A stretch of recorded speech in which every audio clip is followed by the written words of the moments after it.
আসসালামু আলাইকুম এভরিওয়ান, আবারও চলে আসলাম আপনাদের মাঝে আরও একটা নাস্তার রেসিপি নিয়ে। খুবই সহজ আর অল্প সময়ের ভিতর বানানো যাবে এমন একটা নাস্তার রেসিপি নিয়ে চলে আসলাম। তো এখানে নিয়ে নিয়েছি 1 কাপ আটা আর আলু নিয়ে নিয়েছি, একটা আলু সিদ্ধ করে নিয়েছি। তো আলুটাকে আমি ভালোভাবে ম্যাশ করে নিব।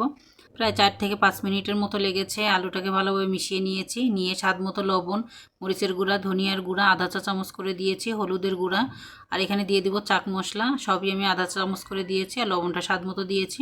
দিয়ে দিলাম কিছুটা ধনিয়া পাতা, ধনিয়া পাতাটা একটু বেশি দিবেন তাহলে খেতে ভালো লাগবে। তো এখানে কিন্তু এখনও পানি অ্যাড করা হয়নি।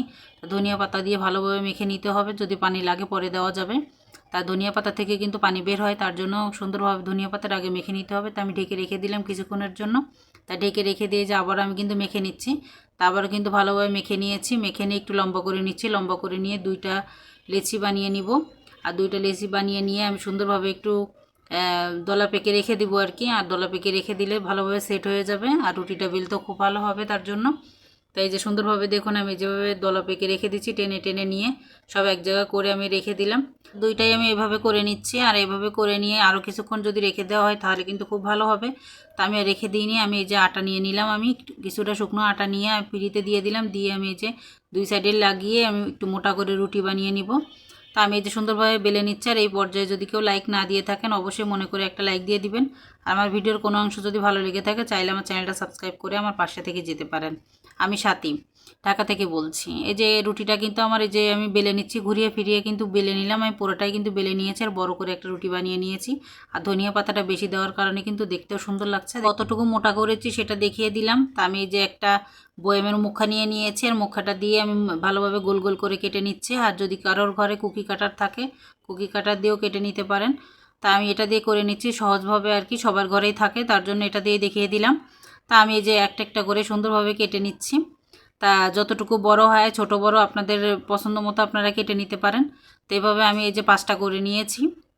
তা 5টা করে নিয়ে আমি যে উঠিয়ে নেব, একটা একটা করে উঠিয়ে নিয়ে আমি রেখে দিব। তা সবগুলো কিন্তু কাটা হয়ে গিয়েছে আমার, আর খুব সুন্দর হয়েছে কিন্তু দেখতেও কিন্তু মাশাআল্লাহ অনেক সুন্দর লাগছে।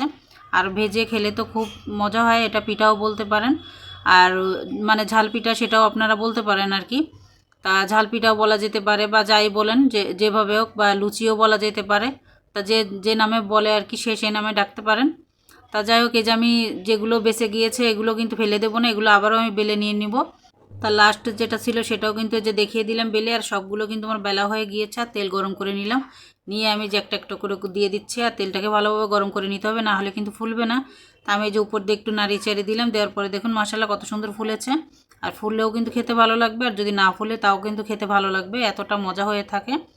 তা যেহেতু এখানে চাট মশলা লবণটা স্বাদ মতো দিতে হবে তাহলে খেতে খুবই মজা হবে। তা আমি যে সবগুলো বানিয়ে নিয়েছি, দেখুন কত সুন্দর লাগছে দেখতে। আর ভেঙেও আমি দেখাচ্ছি যে ভিতরটাও কত সুন্দর হয়েছে। তাই এটা কিন্তু কোনো ঝামেলা নাই বা বেশি খরচও হবে না, অল্প খরচের ভিতরে ঝামেলা ছাড়াই কিন্তু এই পিঠাটা বানিয়ে নেওয়া যেতে পারে। তা দেখুন মাশাআল্লাহ ভিতরেও কিন্তু খুব সুন্দর লাগছে দেখতে। আর অবশ্যই ট্রাই করবেন বাসায়। আর আমার বাচ্চারা কিন্তু অনেক পছন্দ করেছে, সেজন্য আপনাদের মাঝে শেয়ার করলাম। আর আজকের মতো বিদায় নিচ্ছি, আল্লাহ হাফেজ, আসসালামু আলাইকুম।